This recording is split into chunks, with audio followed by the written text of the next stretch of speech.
Welcome back to Tech Tuesdays here on Northwest Digital News. Seated left to right, Harry Brelsford, Kevin Hunter, and Kyle Torgeson here on the broadcast. And you know what? We have some really great news for those of you that are thinking of competing in the world of tech or actually in any business. Of course, we always target tech here, but anybody who's thinking about becoming an entrepreneur. And, you know, 1 million plus people step out to do this venture every single year, Harry, in all the different business segments that are out there. And so here's some great advice from one of the top successful business people out there. So I hope you people are paying attention. Harry, where would you like to start? Well, I think you said it well, that, you know, this is from a forthcoming book that we'll talk about in a moment, but I wanted to extract the chapter on marketing. And while my focus is on the technology segment, really the conversation we're having today applies to any entrepreneur. And the basis of the book is, I've said it on prior shows, but it's very simple. Finder, minder, grinder, right? So finder, you got to go get the business. Minder, you got to run the business. And then grinder, you got to do the work. It's a very simple formula. So I wanted to kind of get that out up front. And then why don't we jump right into it? Today we're talking about marketing. So let's start with the 5 Ps. And for people who wonder where the content's coming from, this is actually a new book that's coming out here shortly that Harry has written, How to Be an MSP. But it is all around entrepreneurship and how to be an entrepreneur in this business. So let's start. Let's start with the first P on there, and let's just go through the 5 that we have there. Yeah. So again, another well-established business model. We just talked about finder, minder, grinder as pillars, and then another established paradigm is the 5 Ps of marketing. So over the next several slides, the next several minutes, we're going to talk about product. We're going to talk about distribution, but the joke in the academic community is you call it P distribution to make it to 5 Ps. Packaging, pricing, and promotion. And so think of this as almost like our little pocket MBA session today, applying to any industry. Now, again, just to be clear, MSP, managed services provider, that's a IT, that's a technology services provider. But anybody listening to today's show can benefit from this conversation. Thank you. Well, let's move on to drilling down a little bit into product. And one of the first things that shows up at the top of this slide, riches in niches. And that is such an important thing, Harry. And so many business people fail to identify what their actual product niche or niche, however you want to say the word. They fail to identify what makes them unique and what their specific niche is. Talk about that a little bit, and why do you think so many people miss this particular lesson? Yeah, I think they're chasing the shiny fishing lure like a silver salmon in the summertime. You know, that you see a shiny lure go by and you start chasing it when you really should be eating herring. Yes. and stick to the knitting. It's very tempting to do. You as an entrepreneur, at some point there's going to be no shortage of opportunities coming across your desk, right? Once you get a little further along. And your job is to say no and stick to the knitting. And so a niche, for example, one that I think is worth talking about in this day and age is the defense sector. So up here in the Pacific Northwest, we have Boeing facilities. And the defense sector is very well funded right now, right? That goes in waves, depending on, the climate, if you will. But the defense sector would be interesting to an entrepreneur maybe trying to serve Boeing vendors. And, Boeing has good days, Boeing has bad days, but that typically creates opportunity for an entrepreneur who's trying to fill a gap. Now, that said, make sure the niche is growing, right? So the problem with niches would be back home where I grew up in Alaska. So Alaska had arguably a several decade run with Prudhoe Bay in the oil industry. Prudhoe Bay is contracting now. That's not a lot of fun to be an entrepreneur in oil field services when, it is literally contracting. And so you always want to pick a niche that's expanding. And then something I learned early in my career when I carried the bag was you should spend no more than 50% of your time in a niche. So that means you may have two niches, which is fine. You know, a lot of people don't realize that you can have two areas of expertise, but you shouldn't spend all day, every day in your niche because, you know, you kind of need to be looking for opportunities and gaps to fill. But, you know, and it sounds like when we're rehearsing, you have some experience in this conversation you were saying with a thought leader. Yeah, there's a number of mistakes that I see people making, you know, within this niche, and part of the reason that, or within the market rather, and failing to define their niche, failing to even understand their niche, and to take the example that you use, like in the military area, and you said that it goes in waves. Here's the really interesting thing. Let's talk about even housing for a moment, because to the everyday person that's out there, they're very much aware of the fact that, you know, the housing market is changing from a buyer's market to a seller's market all the time. And then you think about builders. So let's take somebody who's a general contractor, and they're going, okay, so when are they having their heyday? They're having their heyday when it is a seller's market, because the more homes, more new homes are generally, not always the case, but are generally more needed during a seller's market. And so they should be predictably writing a higher niche there, or a rise on the market per se. But here's the interesting thing. Even when the housing market is expanding and when it's shrinking, both, there's always contractors that are growing during those upswings and growing during those downswings. And you go, how did somebody figure out how to grow while the market was going down? And it was by not only understanding their niche, but even drilling a little bit further into the niche. So if you took the military example, there are times when the military budget is expanding and there are times when it's extracting. But if you dig far enough into it, you can ask yourself these questions. What part of the military budget is always constant? Yeah, exactly. And that's where you're rewarded for your business intelligence, as they say. Yeah, you gotta look a little deeper than just the surface. And when you do, those smart people are growing in their niches, no matter what the market is doing. Yep. Let's talk work types. Yes. So in my industry of technology, as a service with a recurring revenue model is the rage. And the simple example for the listeners today is your mobile phone bill. Your mobile phone bill is paid monthly. And now they even amortize the cost of your mobile phone. You don't really, rare is the day you actually write a $800 check for your phone, but rather you pay an additional $24 a month. And that's a very predictable revenue stream. It's quite a nice model, especially if you're going to be acquired and you can demonstrate to the buyer that, you know, we have this predictable revenue. A lot of us have spent time, and myself included, in the billable hour market. In our industry, it's called break fix. It's okay, but you know, you're kind of always having to recreate your business. And in technology, you only really get work opportunities when things break. That's a little bit negative. And then finally, project work. And back to your point, I like the construction example. Let me extend that to architects. Architects, as far as I can tell, are like corks, and they do project work. And a cork goes up with the incoming tide, and it goes down with the outgoing tide.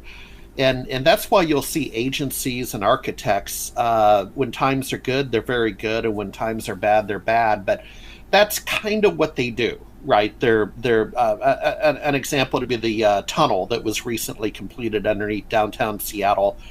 Great work for probably a decade for architects, but now those architects really have to take a look at, unfortunately, probably staff reductions. Project's over, you know. Yep.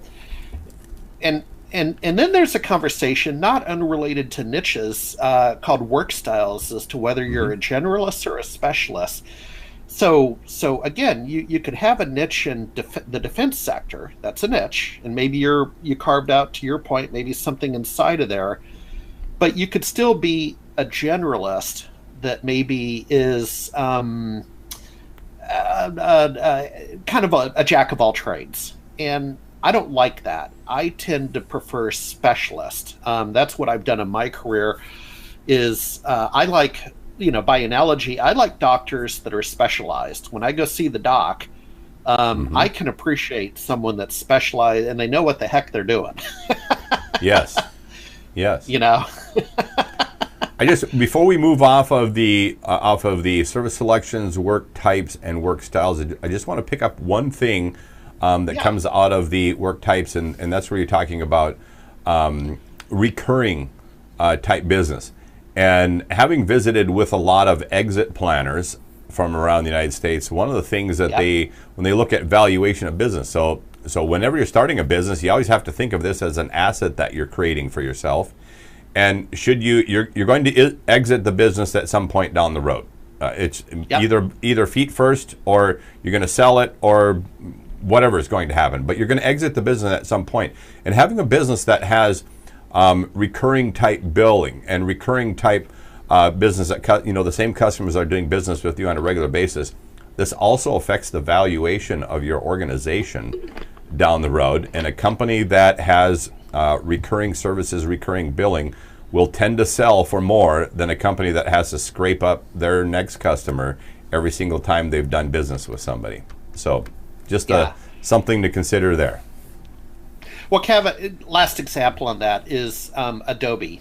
So I recently had an important need to buy the full Adobe Acrobat. You know how there's the free reader that maybe does 3 things?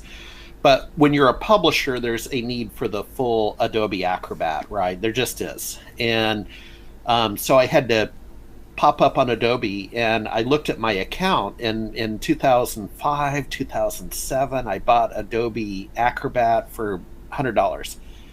Now it is anywhere from $1.99 a month to $15 a month. Adobe has pivoted from the box to recurring revenue, and God bless them, man. That's a hard pivot, and they did it. Yes, very much so. Well, let's visit about the second P, distribution, and geography and demand. Let's start with geography first. Yeah, I mean, you have to decide, do you serve a local market, or do you have national or global reach? And what we're seeing with, again, in my field of managed services providers, IT pros, with remote tools, they can now serve customers in faraway locations and bring their particular expertise and customer service. It used to be near, Kevin. You'll recall it. Maybe in your hometown they still have the computer shop, and you drive over to the computer shop with the broken laptop. Exactly. There's a time and a place for that, but that would be local. Versus, I believe, the gentleman that we've had on this show before, who is an MSP, a friend of yours, he is serving, I believe, Phoenix and Southwest Washington. So he's serving a couple of geographies. That's correct. And I'm aware of many clients that they have even throughout the Midwest and other areas. So, yeah, there is a definite reach because of how that business model has really moved over the last number of years. Yeah, the tools are great. And then closely related is, are you in a rural or urban area? That is, again, I live in a rural area, but I'm a ferry ride away from an urban area called Seattle. I'm probably doing a little bit of both. But I prefer rural. is a lifestyle. I sleep better. The only disadvantage is sometimes that rural can present for you is because, likewise, I'm also in a rural area. But sometimes the tools of technology aren't that great there. So, part of the reason our broadcast studio is where it is so that we have access to the necessary internet and the speeds that we need. Where I'm at out in the country, it'd be lovely to do a broadcast like this directly from home. But I'm not sure what century they installed that internet out there, but it is very, very slow. So I don't have any choice but to do my broadcast from a more urban area. So anyway. Yeah. Macro and micro. So really, what I want to talk about here are the macro economy, national, global, micro, the firm, the individual firm. A lot of people understand that concept, but what I really want to talk about is maybe looking at counter-cyclical products, and I will give you an example. And again, an entrepreneur needs to be thinking this way, but right now, because the Alaskan economy is contracting with the sad demise of Prudhoe Bay, it's a natural resource-based economy. There are two counter-cyclical elements, and the first one is moving companies. So moving companies are doing very well because there's just a reality that people are leaving Alaska. It's not right, it's not wrong, it's just a reality. And so moving companies, that's actually a really lucrative niche, right? And so you can go counter-cyclical. And another one historically is education. And what that is that people tend to go back to school when the economy is bad. And so that's where you'll see for-profit colleges do better. State colleges they're typically stable, and they have a totally different business model. But the for-profit colleges that maybe are teaching people to get certified on a technology, they tend to do well in a declining economy because it's like, well, I got to go get certified.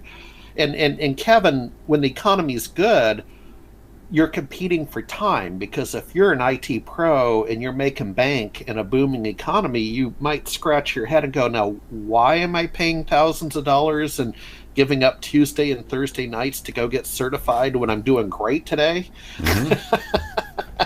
So I shout out to counter-cyclical strat. Cyclical is very clear. Counter-cyclical is what the entrepreneur needs to think about to diversify their risk. Absolutely.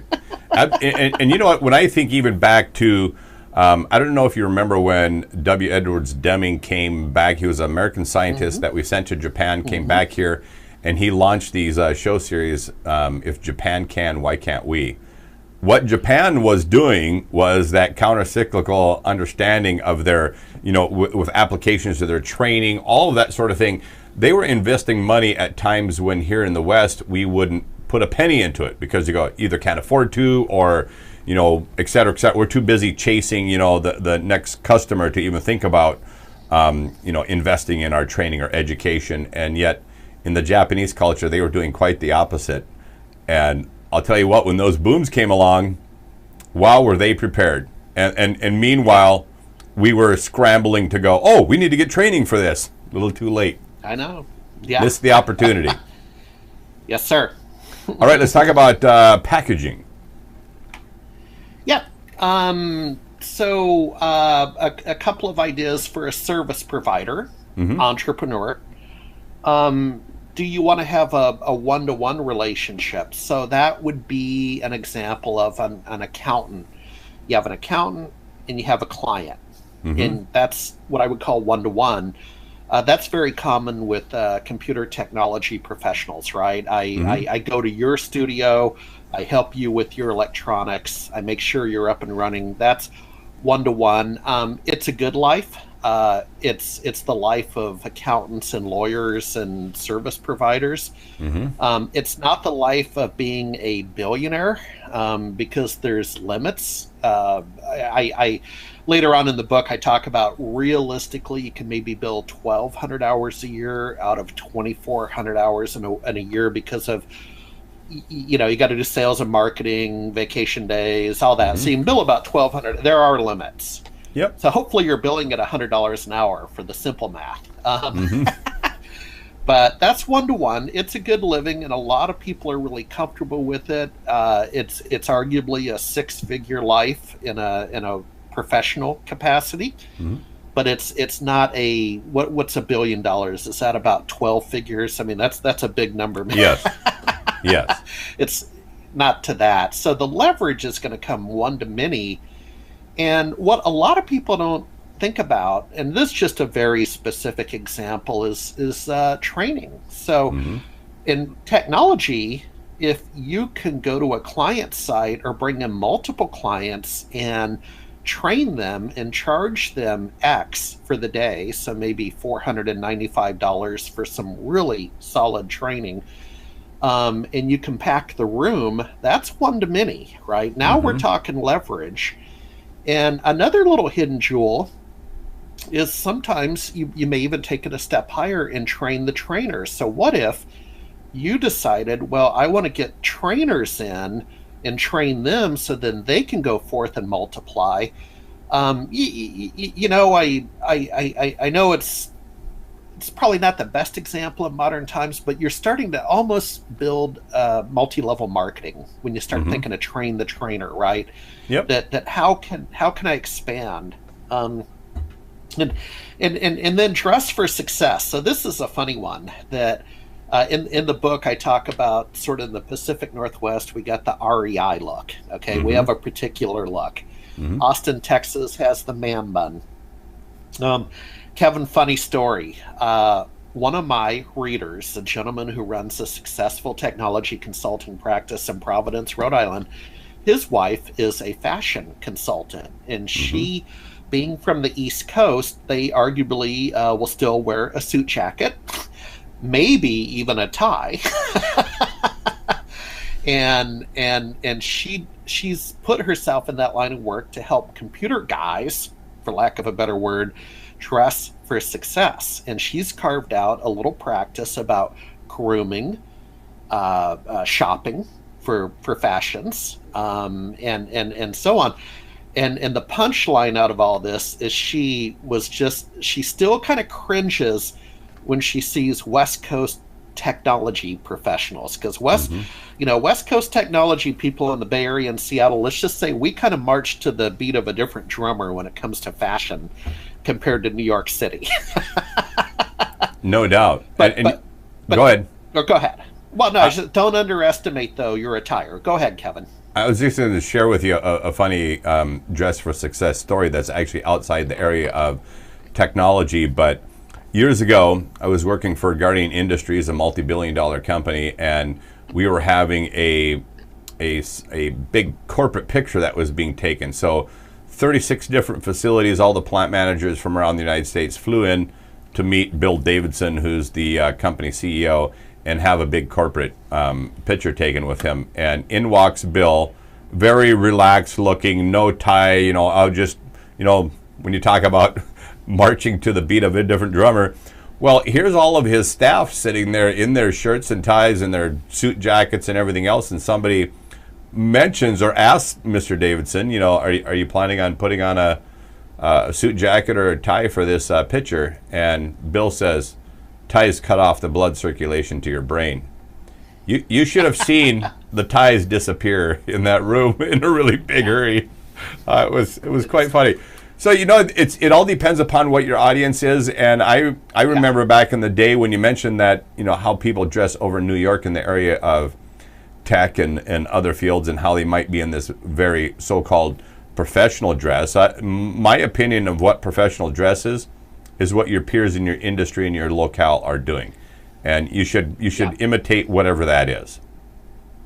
Well, and Kevin, I'll add to that. In 2014, I did a 30-country tour for Microsoft. It's quite a busy year on Windows and Office 365, and I had to wear a suit and tie. And to be honest, it's not that bad. I got used to it. But in Asia, it was mandatory. In Europe, it was mandatory. In Latin America, it was mandatory. I'm sure you've seen, but Latin American professionals from Brazil and other countries, they dress very, very well. And I got to tell you, because in my industry, there's computer developers and coders who are like, well, I'm not going to take the job because they said I have to wear a tie. And Kevin, I kind of got over it after about 2 days. Now the good news is I got some shirts and suits that fit. That makes a heck of a difference. Yes, it does. Yes, it does. All right, my friend. All right, let's move on to pricing and the 5 elements of pricing.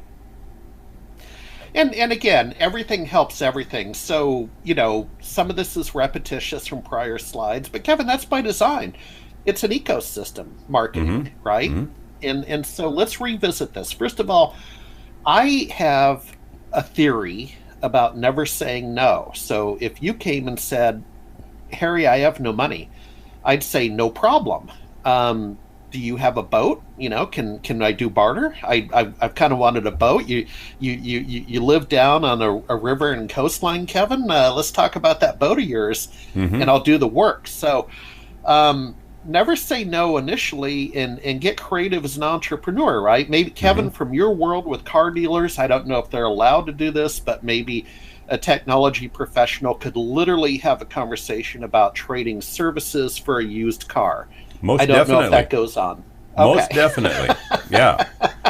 There's no business that's insulated from that, and people should always be thinking about trade of services. Happens all the time. Yeah. Uh, Pricing is local. Mm-hmm. What one makes in New York, because New York is expensive. Let's just pretend someone with a niche in a law, Michael Klein in New York with a niche with law firms. I'm going to pick a number, maybe $200 an hour is an Mm-hmm. IT professional.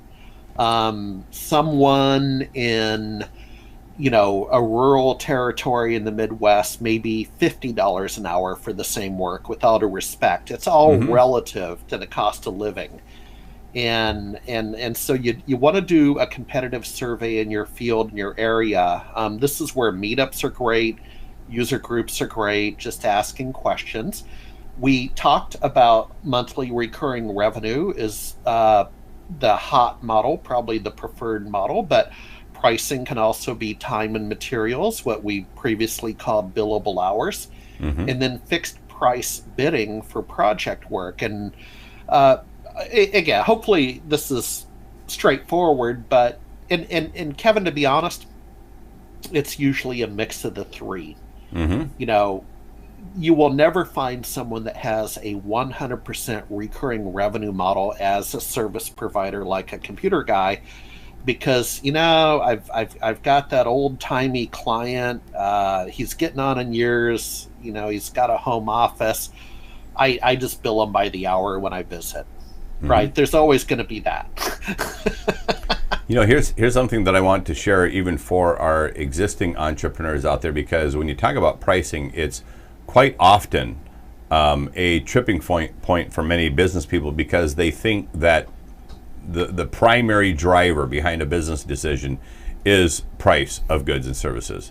And so here's something to be aware of. The number 2 there says competitive surveys in your field. So yes, your pricing does need to be based on what's local, but actually do that work, because many businesses have no clue whatsoever how their pricing compares to competitors. And I'll give you a real life example of somebody who is sitting just under $90 an hour in their billing.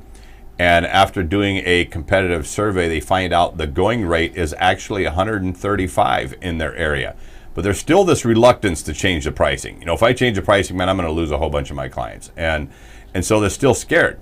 And here's the thing that a business person should know. If you increase your prices by 10% across the board, you have to lose 25% of your clients before you break even. And I'm going, what a great trade that is. I could actually clear up 25% of my calendar in terms of time, which is your most important asset, and still be in the same money position.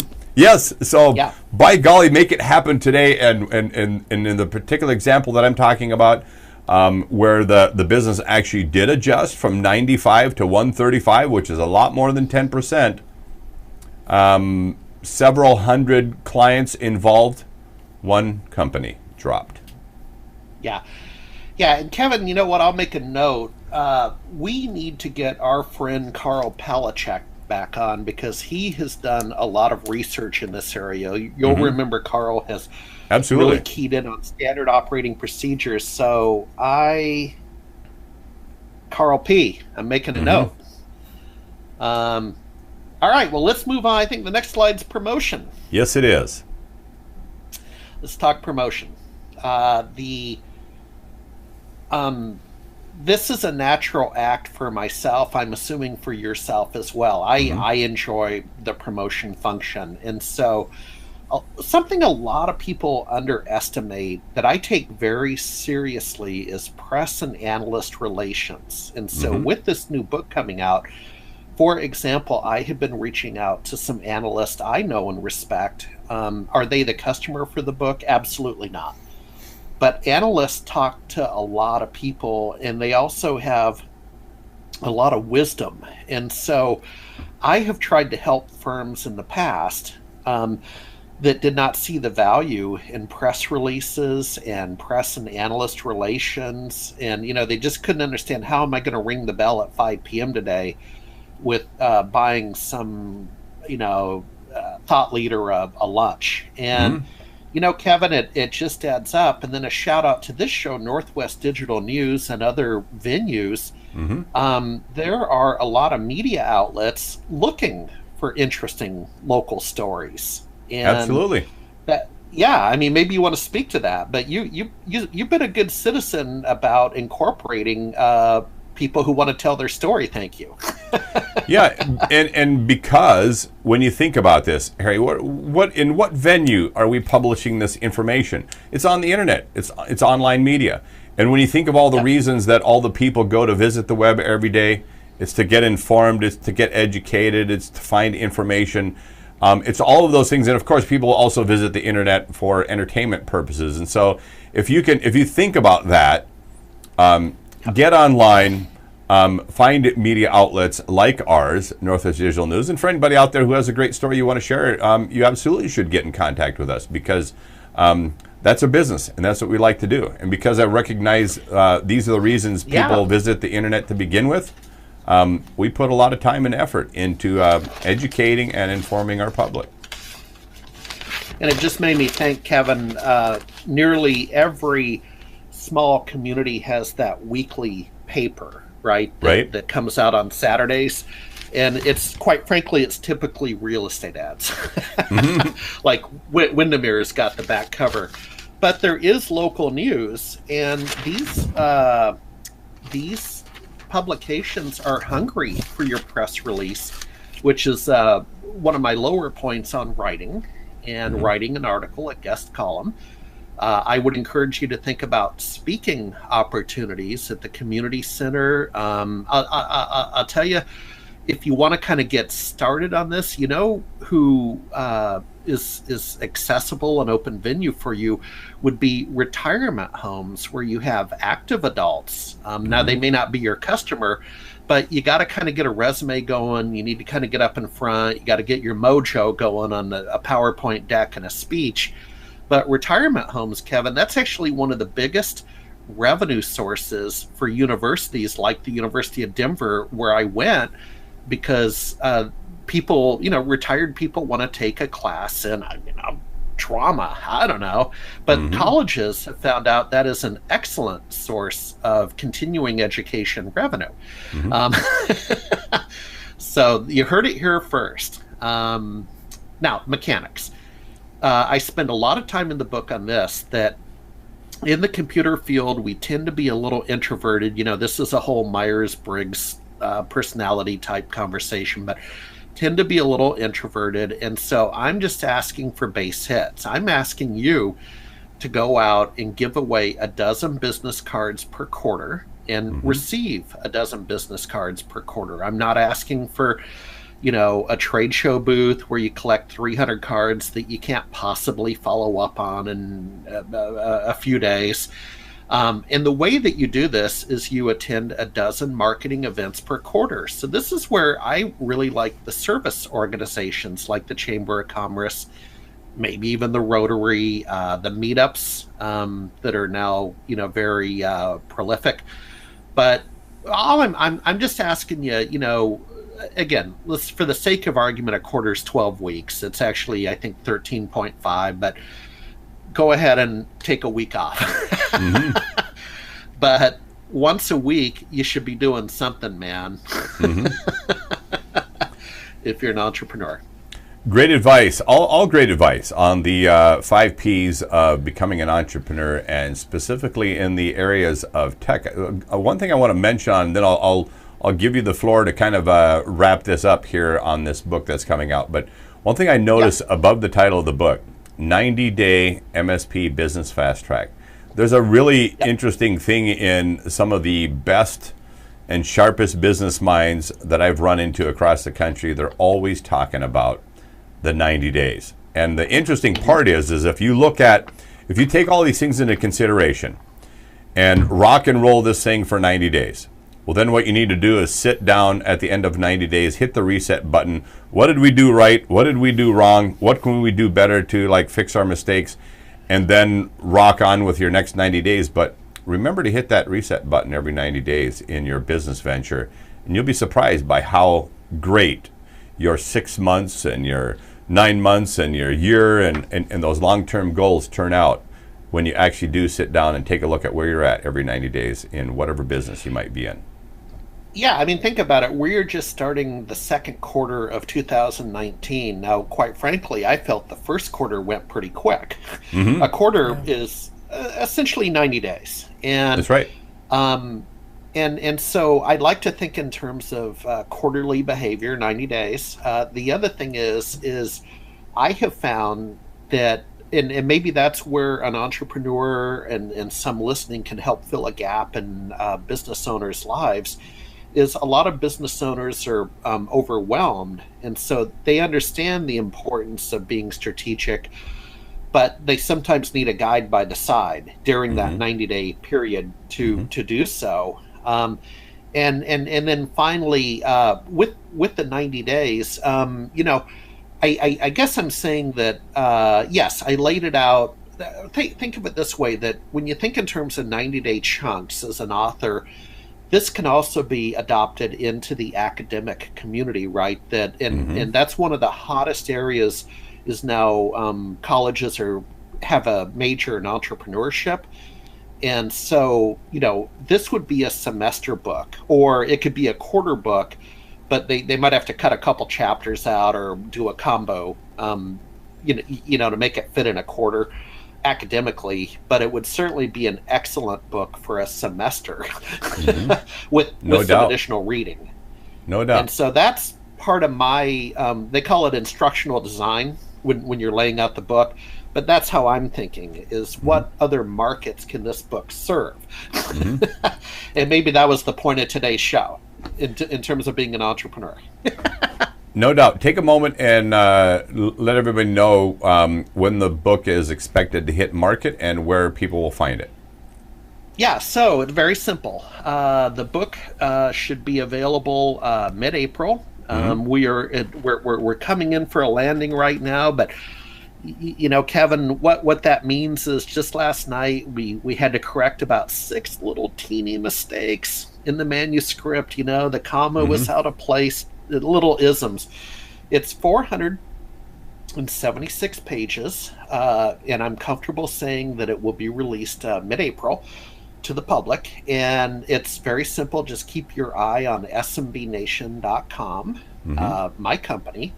And I appreciate people considering the book. I'm always the first to say this in no way should be the only book you buy. I'm saying it should be the next book you buy. We talked about book reviews previously, and I still stand by you should be a life learner. Yes. And as I shared with people before, even people who say they're not a prolific reader, if you make a commitment to read for 20 minutes a day, you'll read 3 books a year, and it will absolutely change your life if you do. Well, thanks, Harry, for all the great information, and of course, send us the press release as well when How to Be an MSP is available on the market, because of course we'll release that here on Northwest Digital News as well. Thanks to everybody who joined us here on the broadcast. Harry Brelsford, Kevin Hunter, and Kyle Torgerson on Tech Tuesdays. Take care.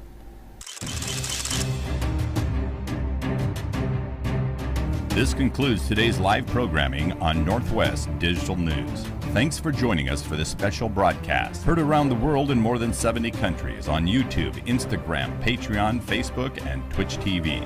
If you enjoyed a story or guest we had here on Northwest Digital News and would like to strut your stuff on the broadcast, email us today at wainfo2017@gmail.com or call or text 360-545-3501. We're always interested in unique stories, topics, and guests to share with our worldwide audience. Before you go, don't forget to give us a big thumbs up and comment on the live stream. And for those of you who'd like to financially support the broadcast, you can do so at patreon.com/Northwest Digital News. We thank you for your patronage. On behalf of Chris Bornstead, Kyle Torgeson, Stephanie Hunter, and all the